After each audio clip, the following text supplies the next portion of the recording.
As Shabbos enters, you can hear the deep breath of awareness and reflection pass through the Jewish people. As human beings, we have the unique ability to step outside of ourselves and view our lives from an external, third-person perspective. And while a default experience of life is internal, we occasionally feel bursts of inspiration, curiosity, and wonder, and take a step outside of ourselves to ponder the meaning and direction of our life. And in such transformative moments, we ask ourselves, who have I become? Where am I going? Why am I living the life I'm living? And sometimes this reflection is inspired by a great speech or article, and other times it's the result of encountering the concept of death and mortality. And for others, it occurs whenever given the chance to step outside the hustle and bustle of daily life. Because we have all done this at some point, and we always reinforce the same general principles in doing so. We know that life is infinitely valuable, that we each have tremendous potential, and we each have the responsibility to use this potential in making the most of the life we've been given. However, accompanying these truths is a startling, even jarring realization. We're aware of the deep and infinite value of time in each of our lives in this world, and yet there is an incredibly strong human drive to do absolutely nothing. And observing society, or even honestly evaluating oneself, yields the realization that most people's ultimate desire and enjoyment rests in doing absolutely nothing, talking about nothing, playing endless games, watching meaningless shows, taking unneeded vacations and breaks, and just sitting around doing absolutely nothing.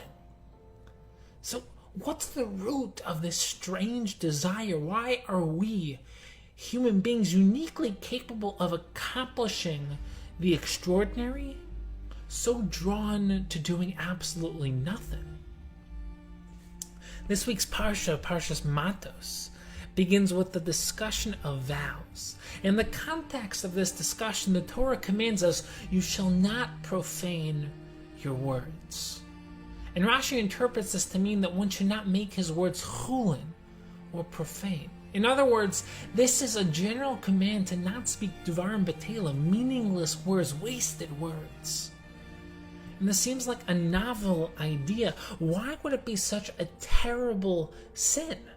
I mean, lying, defamation, lashon hara, these are clearly harmful and negative.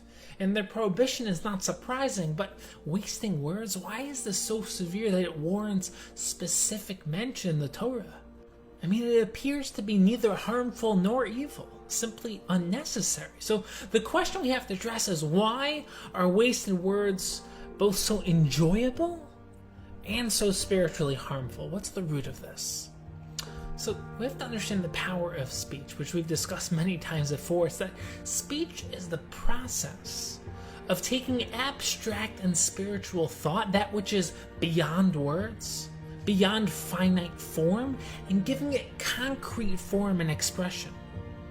When one speaks, they take inner consciousness, their inner self, and express it out into the physical world.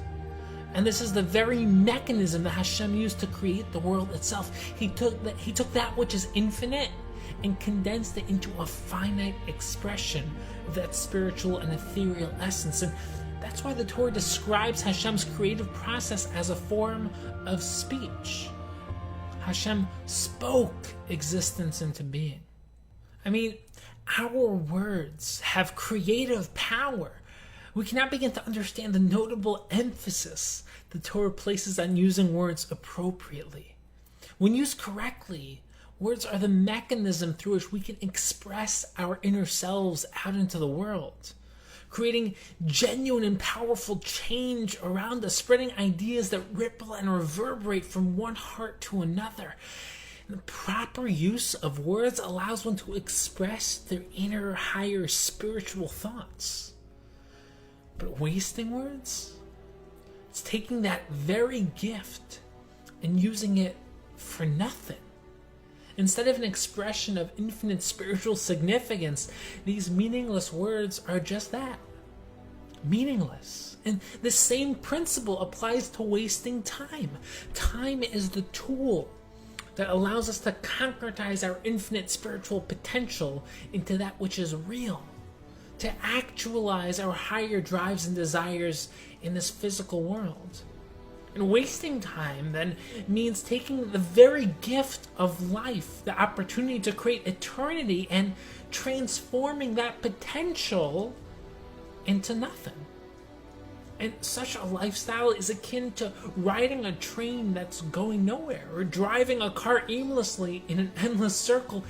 It's pointless. Because without a destination, without creating something meaningful with our time, we throw away our potential. And don't get me wrong, constructive breaks and time to re-energize are necessary and healthy, but a lifestyle of aimlessness is destructive. And Chazal compare wasting words to wasting seed. Seed has the potential to create. It's the physical expression of one's DNA. And words have the ability to create as well. They're an expression of one's spiritual consciousness and inner thoughts. Wasting potential, though, is tragic and belittles the power and beauty of creativity and proper manifestation of potential.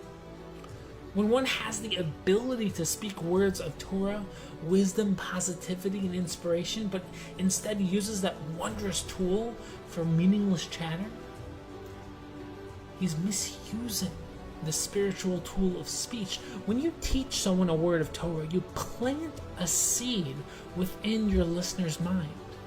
And that seed will ultimately grow and spread. And if they teach it to someone else, the seed you planted is now being replanted in many other minds as well.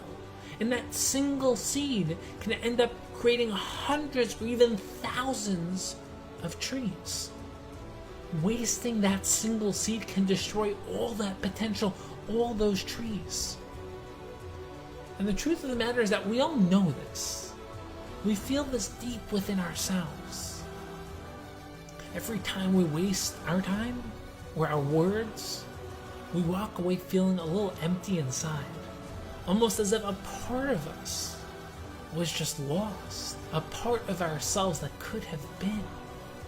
And we know that every day contains infinite potential that we can harness and actualize to create a better version of ourselves. We can learn a little more, become a little more sensitive, empathetic, and kind, work on our midos, and develop our mind and personality. When we waste our time, that moment is gone. It's lost in the abyss of the past, never to be seen again. When we spend our time productively, though, growing, we carry that time with us forever, investing it into the framework of our character. And the day might be gone, but everything you developed and added to your personality and mind sticks with you forever, becoming an everlasting part of you. And this is a taste of Olam Haba, the world to come, where you experience the joy and ecstasy of everything you built yourself to become during your lifetime. So, in order to understand why we have such a strong desire to waste time and to do absolutely nothing, we have to study the historical origin of this desire. Because until a few thousand years ago, human beings had a nearly uncontrollable desire for transcendence. And this manifested in two unique drives: nevuah, prophecy, and avodah zarah, idolatry. Both of these drives embodied our desire to transcend the limits of the finite self, to reach into that which is higher, that which is beyond us. The drive for nevuah is the drive to connect back to our ultimate source, Hashem himself. And this is a deeply spiritual, existential desire for transcendence, connection, meaning, and accomplishment.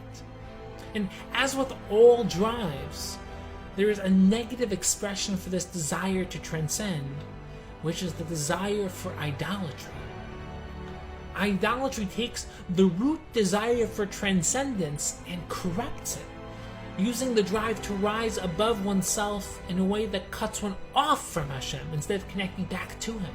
The Rambam, the Mishnah Torah, and the Ramchal and Derech Hashem, and many others as well, explain that the sin of Avodah Zarah, idolatry, lies in worshipping the intermediaries that serve Hashem's functions in this world, rather than sourcing the world and everything in it back to Hashem Himself.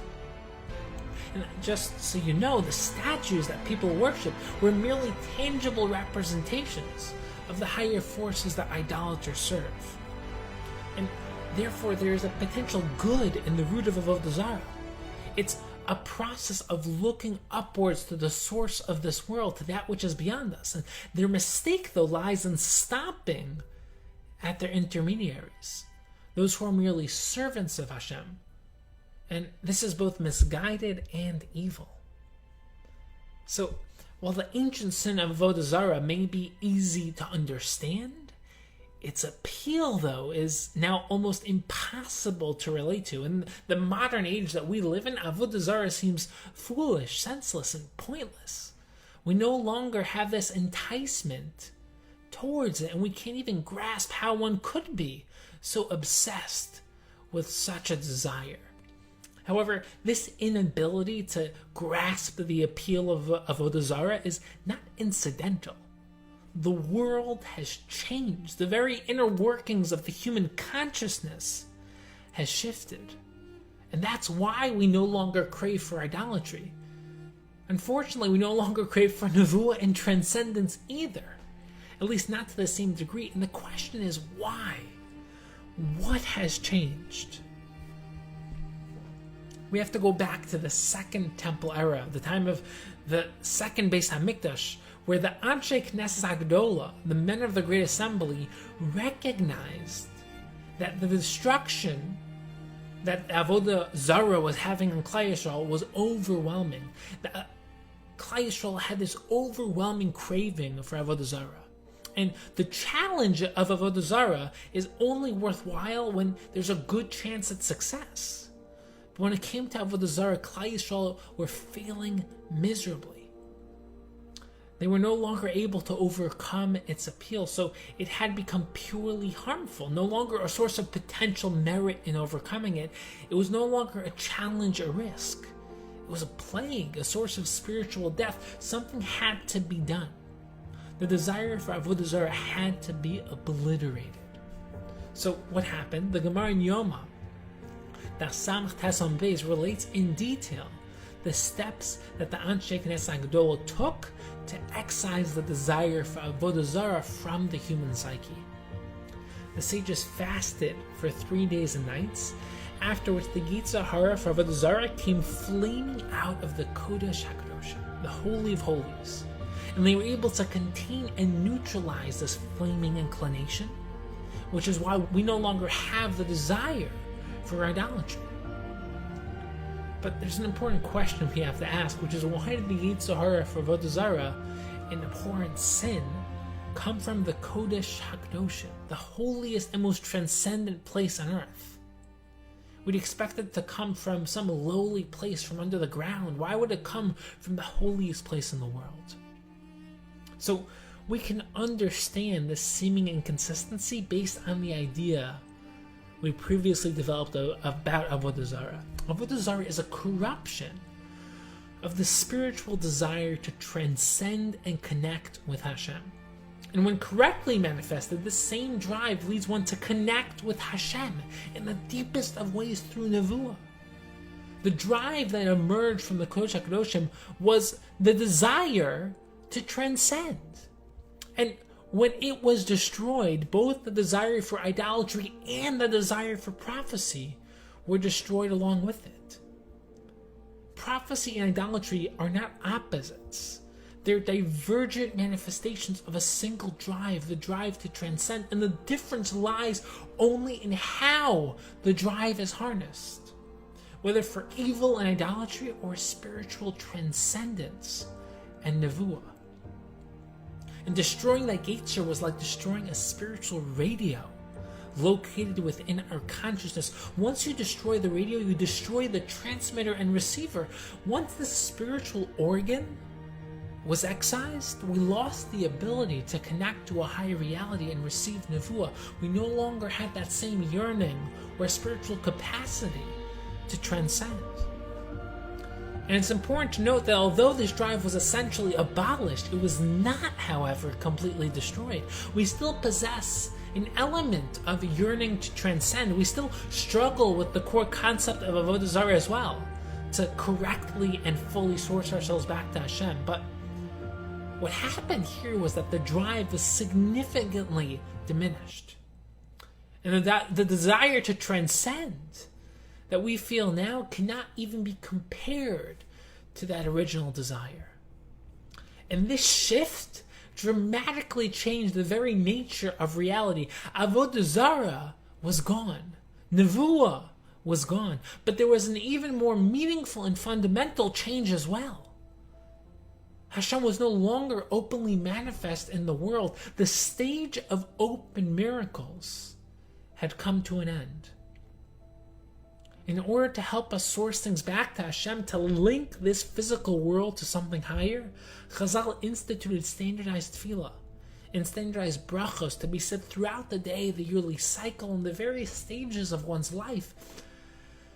Because without open revelation of Hashem's attachment to and involvement in this world, these help us maintain awareness of that link. The Anshe Knesset Hagdolah recognize the importance of instituting these new structures in order to assist us in maintaining awareness of Hashem in this new reality.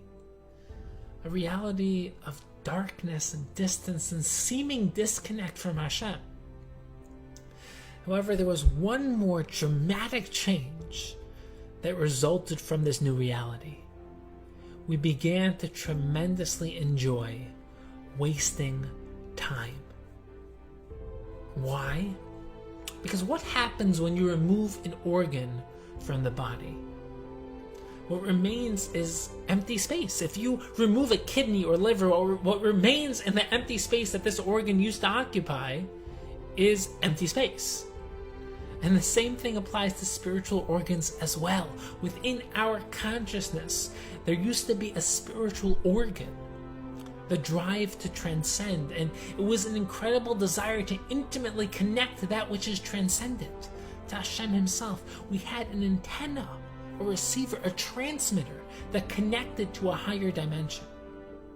And this organ was also connected to our drive for achievement, accomplishment, and destination, a goal-driven life, of trying to really make the most of our life.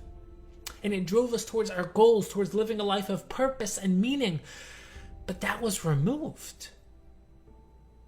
And what is there in its place? Nothing. Nothing at all. Because we lost this spiritual organ, the desire to transcend, and what filled that empty space is not simply a lack of spiritual desire. What took its place is an incredible desire to connect to nothing, to do nothing, to talk about nothing. We have to understand that this space of spiritual emptiness is not simply a lack of spiritual desire. What was once a pleasure of transcending the self and connecting to something higher has been replaced with the pleasure and desire to exist in a state of endpoint and non-movement. Instead of speaking to connect to a higher world, there's a desire to speak for no reason at all. Instead of spending one's life devoted to a higher truth, committed to growth and development, there's an incredible desire to simply waste one's time away. And there's actually a second level to this discussion as well, one that reaches into an even deeper layer of wisdom. The Gemara in Brachos, Daf Nun Zayin Amud Beis, compares Shabbos to Olam Haba, the world to come, a topic which we've discussed in depth before. And the reason for this is because the weekdays represent Olam Hazeh, this world, This world is a place of process, a place of becoming, a place of movement and work. And the world to come is a place of existing, where we stop the process of becoming and exist as the people we've become. And yes, there is an element of process, but it's very different, and it's based off of everything we built in this world. In Olam Haba, we get to enjoy everything we accomplished, everything we created, everything we became, the consciousness, the soul we manifested and created. Shabbos is meant to be a taste of that experience, a taste of destination and endpoint, where the creative process stops and you experience everything you've become.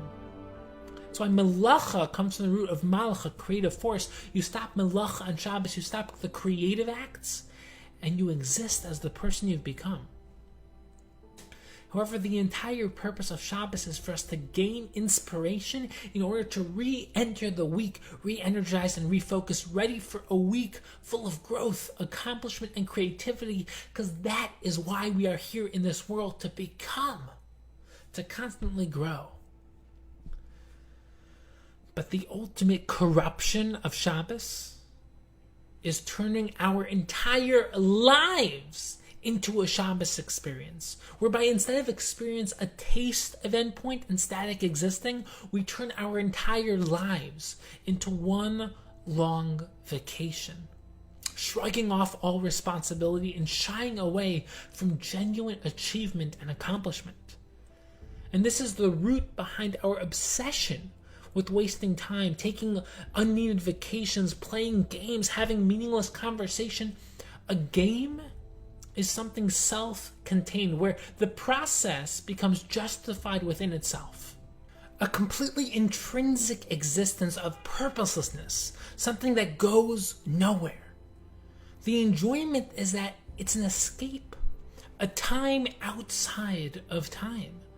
There are no external influences. It is justified within itself. And of course, games can be very productive and help foster meaningful relationships. But when life itself becomes a game, something self-contained that goes nowhere, that's a problem. And these truths can be hard to hear, as the struggle described here is a genuine one that we all struggle with. However, we have to acknowledge this deep truth, because it's only if we understand our overwhelming desire to waste time that we can hope to take back control over our lives. We need to live growth-oriented lives, full of purpose and spiritual accomplishment. Shabbos is not life. Shabbos is meant to be a guiding force in our life, reminding us to live our lives with our goals and destination in mind. And this connects beautifully to Parshas Maseh, which seems to endlessly list every place to which the Jewish people traveled. Why is this record so important? The account of Klal Yisrael's journeys teach us about the power of journeying in general, along with how to combat our desire for nothingness. When one strives for greatness and journeys towards the truth, there is a lengthy and often bumpy process. It's not easy, it's tough. And when one encounters this process, there are a few possible options for how to proceed. You can push through the journey, focused only on the end goal, despite the fact that it's painful and unenjoyable. Another option that people take is they give up.